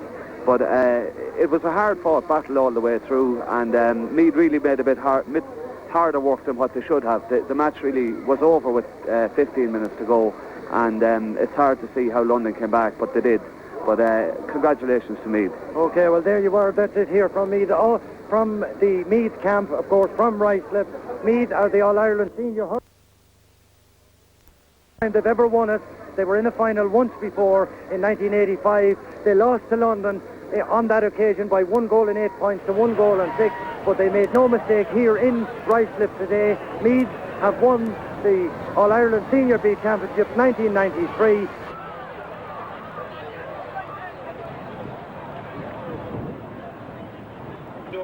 And a fortnight's time, it's Antrim in the All-Ireland quarter-final, and we'll certainly be looking forward to that. There's jubilation down here in front of us. The Meath supporters, the colourful green and gold jerseys, green and gold caps, they're all crowding around the gateway to cheer their heroes in. They'll be coming up here beside us, and if you can stay with us just a couple of minutes, we will talk to the Meath team. The presentations are made here right beside our commentary position, and the man to make them will be Sean McCaig, the chairman of the GAC. So if you can bear with us just a couple of minutes before we go back to you in the studio. The Meath team are now making their way up. They're rushing and pushing and shoving one of the men, the first men here in a jubilant Meath camp is Shawnee Keeley from Kildalkey.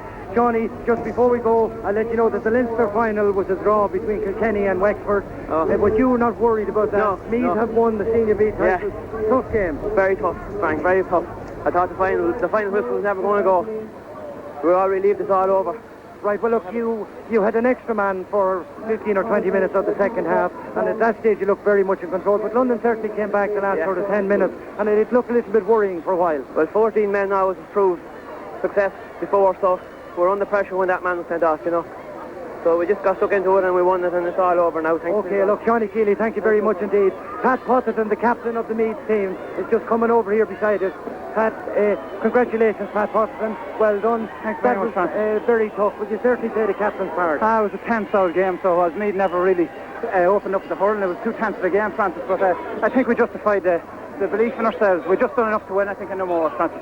Yeah, you had an extra man for 10 or 15 minutes of the second half. You were well in control at that stage. And again, the old bogey, if you like, 14 men always seem to rise the game. Tim Maloney, who you were playing more or less directly on, he inspired them the last 10 or 15 minutes. Were you worried? Tim Maloney had an outstanding game, so he was the man on the pitch. I thought was the best man easily on the pitch. Okay, Pat, off to the presentation, and congratulations again. Some more members of the Meath team, just Martin Massey from Killeen. You can hear the cheers. There's fantastic jubilation. They have waited so long for this. Pat Potterton is being presented with the thing. Martin Massey, a man who had to go off. You hurt your leg, Martin, but I'm sure that won't bother you tonight. It's all forgotten about now at this stage. Thanks to God, and that was how we see today. See, Pat. Right. It was a fabulous win. Well done, Martin Massey. John Andrews at fullback. You swapped jerseys. Yeah, I had to get a London jersey, yeah. I'm delighted. I just come over here. I want to say hello to Mary and Ryan and my father and mother. Good luck, I'll see you later. All right, John Andrews there, jubilant, wearing a London jersey. Another man with a London jersey who played an inspired game today, one of the best games that Paddy Kelly's played for a long time. You've got used to that number 11 spot. Paddy, can you describe how you're feeling? I'm just stunned now at the moment. I can't find words. I just like to say hello to my three boys. They're up in Kilcock and family at home. And you got a little bit of a knock on the mouth, Paddy, but nothing too serious. That won't bother you tonight. I got off and got worse for coming home late. Okay, another man up from the Meath camp who actually got a little knock on the face, Anton O'Neill. Congratulations again, Anton. That was a tough match. It was very tough, yeah. They were all we were expected to be, you know. They were not fucking, they were played it hard, you know. Were you worried at any stage? I was, they might come back we again? started to foul a bit, you know. So I thought they'd just come back and keep getting points and get level with it. So. Okay, one more Meath man, Martin Smith. Started at full forward, again a switch, they moved you out to centre field. Martin, you've been searching for this holy grail for a long time. Can you describe how you're feeling?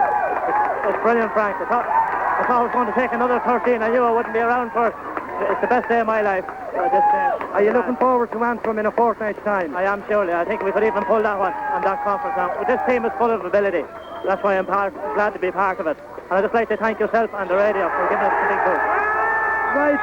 You can hear all the cheers in the background. The Meath coach, West Meath man John Davis, 5 years with the Meath hurling team. John, you've achieved what you've wanted to achieve all along. It was a great performance, but London made it tough enough. Well, I tell you, we didn't just play to our own standards, but it was hard work. It was worth winning. Took 5 years to do it. We got the Kyo Cup, now we have the B Championship. I thank all supporters to me, all players, everyone. It's unbelievable here today. Right. Unbelievable. Look, we're delighted for you. Just today, if you can look back on the game, Meath were completely in control. London lost a man, but Tim Maloney inspired them and they came back there and it was a little worrying, wasn't it? Well, Tim Maloney is a brilliant hurler and we knew that. And they had hurlers from all different counties, we knew that. But we were nervous, like the lads were nervous there today because when you look back at it, lads, before you win the first B, it means a lot, and to win 1B, maybe we can relax now and play hurling. But once we won it, and please God, will the Meath supporters come out and meet us for these 26 lads that really give everything. Okay, John Davis, well done. And just in what John said, the Meath team, the senior champions, there's a huge crowd down here before us. There's certainly several hundred Meath supporters have travelled over, and a very colourful sight they make. Now, while the presentations are going on, just before I hand you back to the studio, Shay, for people who want to know and meet the Meath team, their travel arrangements tomorrow night. They're leaving London Airport at 5:45. They will be in Trim at approximately 8 o'clock, and we hope everybody, all the Meath supporters in the county, will be out to welcome them back with the Senior Hurling Beat Championship to add, of course, to the Kyo Cup that they've won earlier on in the year. As I look down here into the crowd, as I say, we can see wearing one of the jerseys, Malachy Lynch, the Managing Director of Marlin Freight Services, the sponsors of the Meath team, and a man that deserves an awful lot of credit for actually putting his money where his mouth is. And certainly his sponsorship made this win here today possible, with the arrangements and the way the team were looked after. A final word for two men before we go back to let you wind up, Jay. CJ Murtha, who kept statistics for me during the match and did analysis. CJ, a final word for you. There'll be some celebrating both in the Master Brewer tonight and in Trim tomorrow night. It certainly will, Frank. It's a fantastic achievement for the team, and it's wonderful for all the supporters that are here. It's half the South Meath are here, and I even see Bridie Harmon selling the lotto tickets around the place.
Were you with them,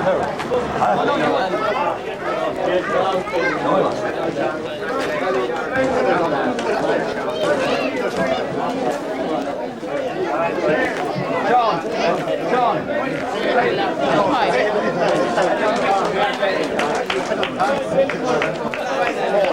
In the bar. Come on, Frankie. Got through it,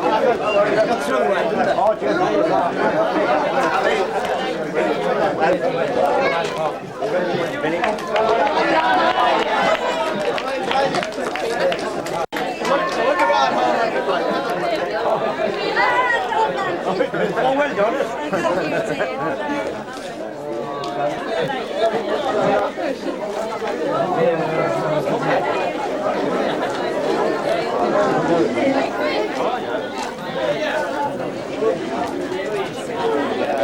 I'm travelling with us at the weekend. It was great to see him there.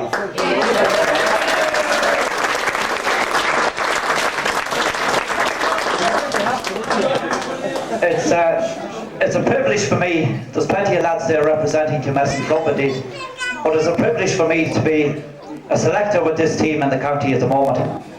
As the boys have said, they're a fantastic panel, and each and every one of them, right up to 26 of them, have worked since last October for this. But it's a privilege to come home to the like of this reception in hurling this evening, and especially to see all the young kids there from Kitale and from Kilmessan. So I'd just like to, on behalf of the selectors of the Meath team, to thank the Kitale Club for giving us this opportunity. And please God, I've no doubt that we'll give a good account of ourselves again after. Thanks very much. Here are all some old people for a few short words.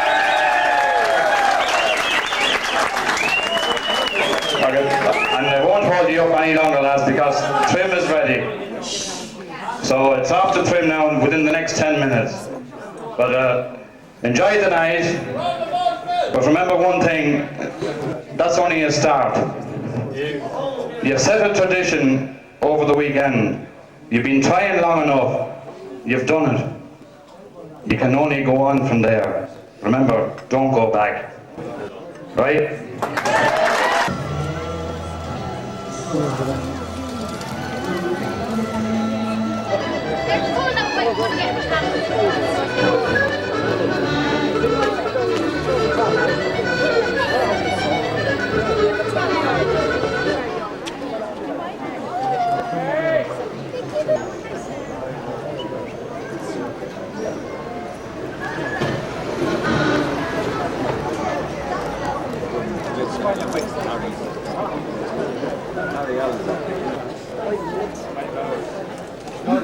For 5 minutes.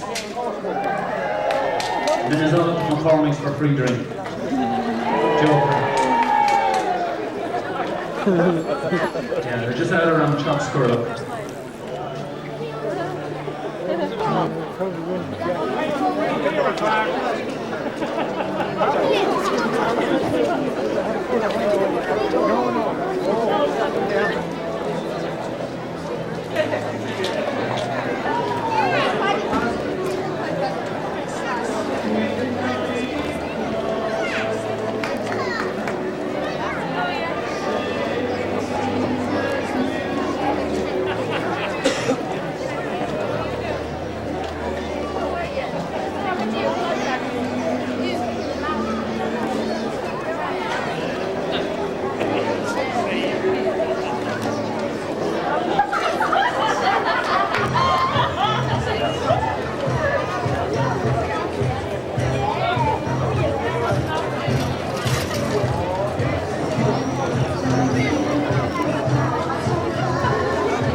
Ladies and gentlemen, as chairman of the Trim Urban District Council, I would like to congratulate this magnificent Meath Hurling team on the great victory over London yesterday.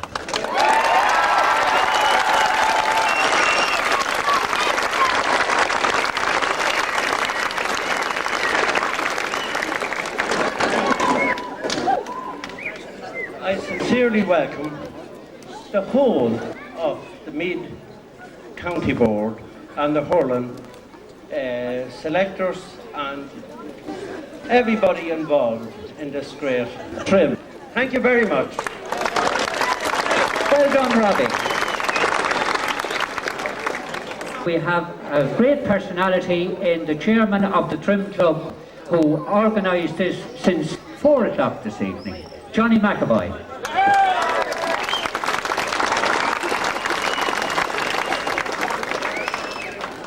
Well, I'm not going to say very much anyway. All I can say is congratulate the team. Johnny's always heard.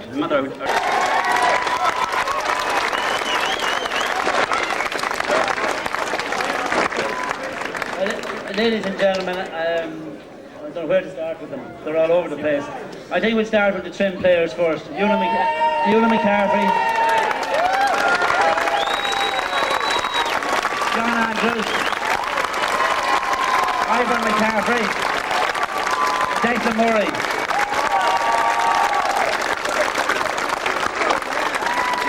Right, we'll go to Killine then. Martin Massey,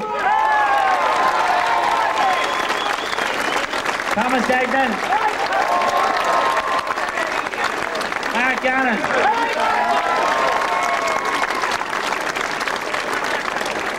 we go to Rathmalline, John Gorey, Martin Smith, Megan Cole,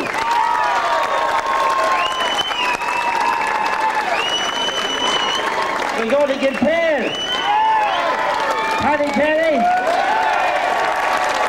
Carl Sheridan,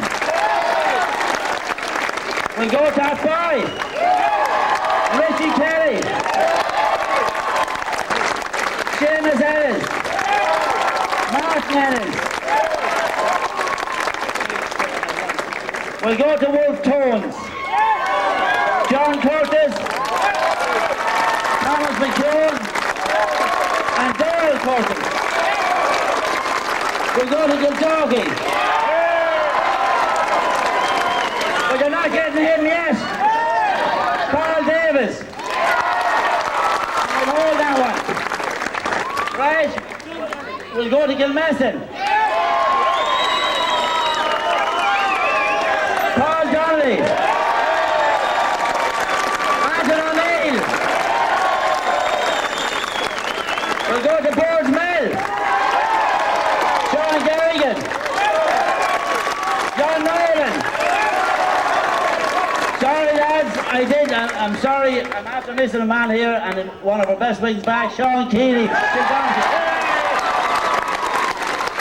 Because we weren't expecting what's out here tonight and we didn't get anything ready and we was not finished yet. Dunderry.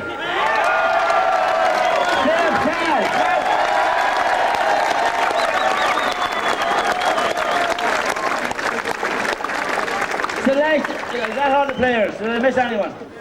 No, the man you're all waiting on. You're going to talk, he's going to talk in a minute. This is our star. But the selectors, Sean Colligan, Billy Bourne, Eugene O'Neill, our PRO and selector Noel Keaton,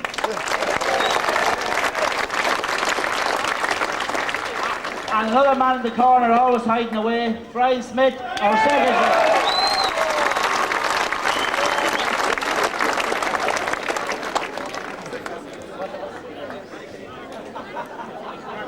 And our two physios, where are they gone? Martin White.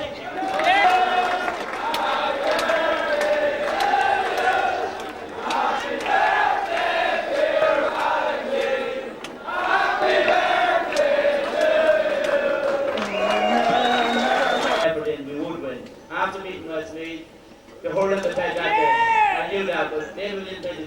rest of it. Andrew will win.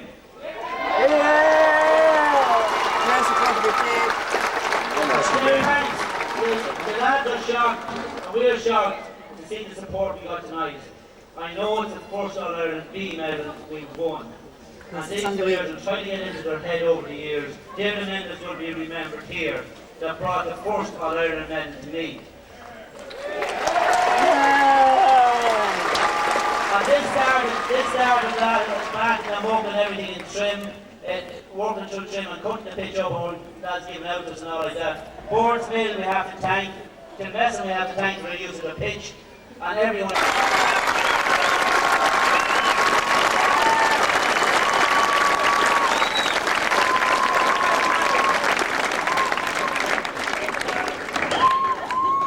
Ladies and gentlemen, friends, kids, clubmates, GA friends. Words are going to fail me here, I know that for sure. But anyway, I'd like to thank the chairman of UDC, Robbie Griffin, for having this splendid occasion. Mr. McAvoy and Ted Murta, our MC for tonight. This all started probably about 5 years ago, when John Davis took us over. He said to us that he'd win a B within a couple of years. That didn't happen for various reasons. We probably didn't get the support that we deserved, and a lot of bad luck on the way. But here we are after winning our B. So there's an awful lot of people I have to thank. So bear with me for a minute. First of all, one of the most important men in it was his birthday today, and we sung happy birthday. And we'd like him up here on the podium, on the stage here, please. Maliki Lynch.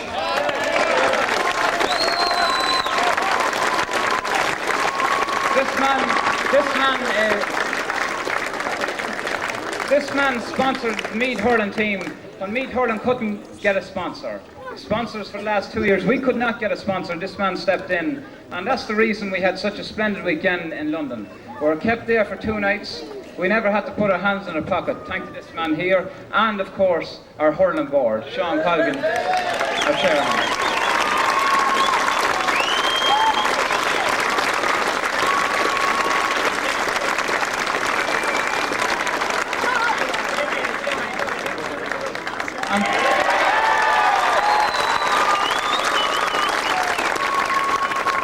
I mentioned Sean there and the vice of the hurling board. Brian Smith, the very same. He's standing on the end there, very shy man. He's the financier of it. John Davis, our trainer, trained us for 5 years, and we're all grumping and complaining about the training he was giving us. He ran us round Boardsmill and Trim at Boy in Kildare. He destroyed us. It's after paying off. I'd like to give a big round of applause for John Davis, please.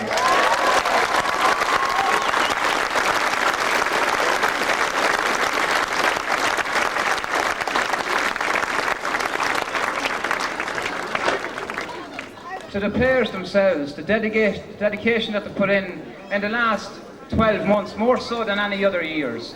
They were exceptional. Any lad that never turned up for training always had a very good reason.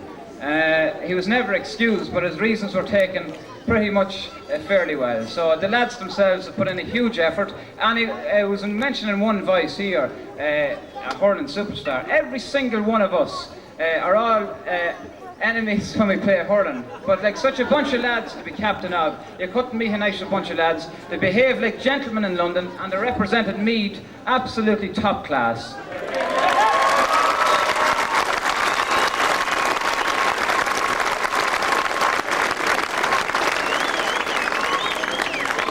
The 5 selectors were mentioned, but they should be mentioned again. John Davis, Noel Keaton, Sean Colgan, Billy Byrne, Eugene Neal. By the way, it's Billy Byrne's birthday today as well.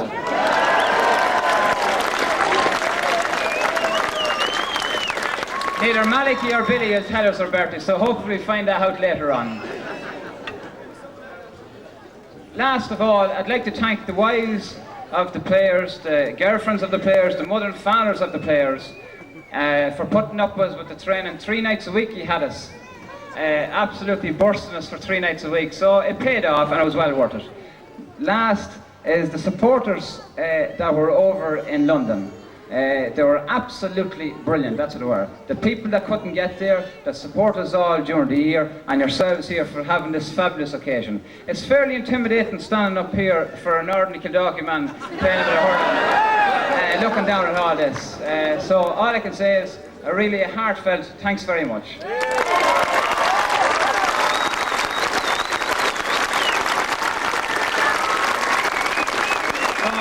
Just to finish off, I'll hand this back to Dempsey. Well done, Pat, and well said. Now, I said we had another personality. He has arrived. Put your hands together for Noel Dempsey.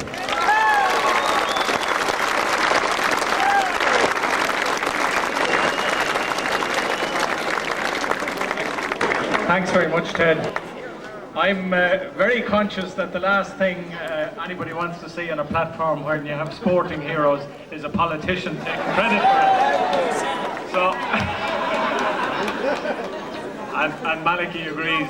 So I'm not going to stay very long, except to, on my own behalf, and I think on behalf of all of the people of County Meath, to congratulate the team, all of the team, players and subs, the mentors, the selectors, the county board, and I'm sure other people may have mentioned them, but I think a special mention to those people who maybe weren't selectors or weren't involved directly with this team, but who have down through the years, for very little reward, and this is their reward now, looked after juvenile and underage teams in this county for so long.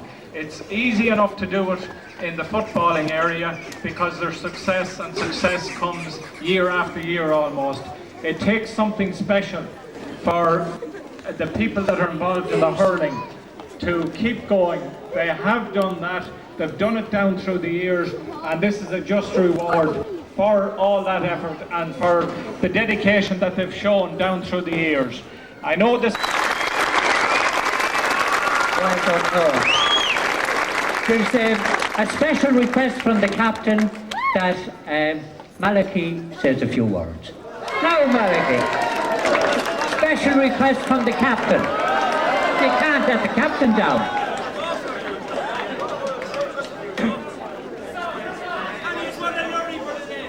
I'd just like to say thank you to the players for allowing me the opportunity to sponsor them.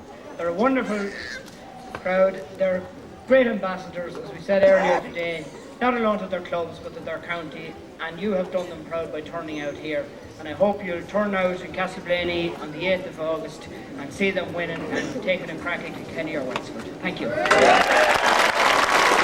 Lovely. Now, we always keep the good wine to last. Chairman of the Hurling Board, Sean Colgan.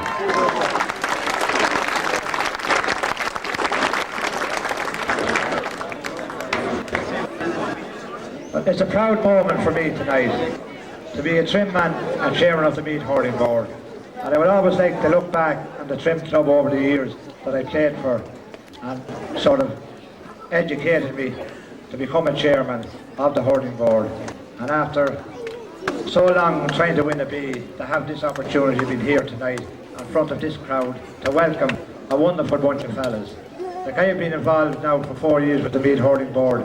I think we've worked hard to develop and organise the training within the county for the county team. I think when I took it over first, the Hatton got a training ground, and thanks to Trim and the Boards Mill, who cooperated with me to make their pitches available all through the year, from since last October up to until they win the All-Ireland, if they can't win the All-Ireland proper. And I'd like to thank them very much indeed.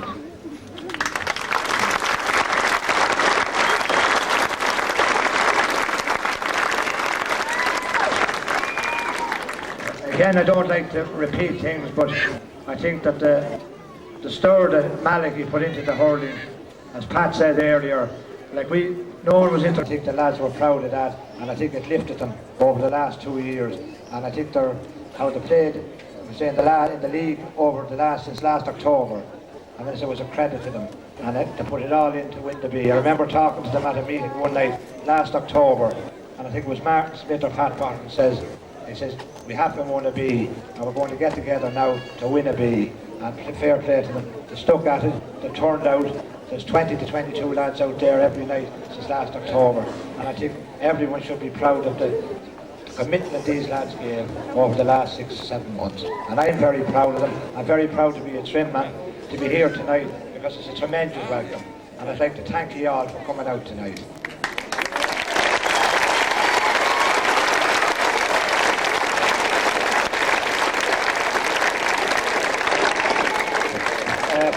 For the promotion of hurling within the county, I'd have to thank LMFM and Frank Dempsey.